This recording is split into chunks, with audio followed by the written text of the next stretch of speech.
Number 1, the Star Bar winner take all event. Good luck to all of you.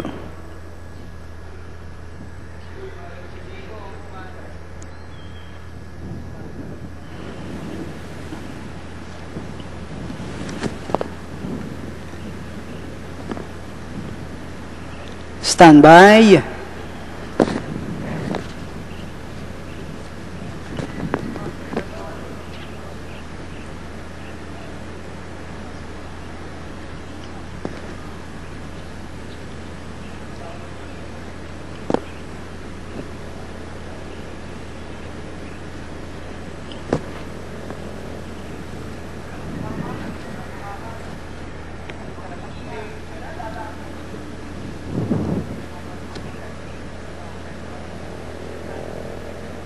Racing just started, one horse low out, and that is Shade of the Wind.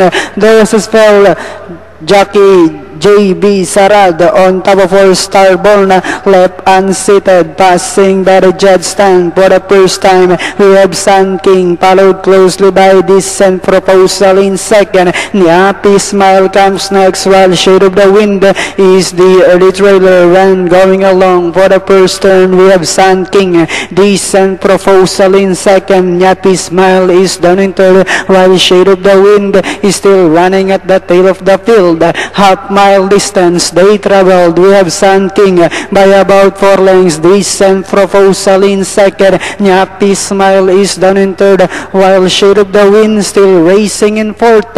Last 600 meters of the race, it's still Sun King maintaining a 3 lengths lead. Decent Proposal in second. Happy Smile is racing in third, while Shade of the Wind still running at the tail of the field.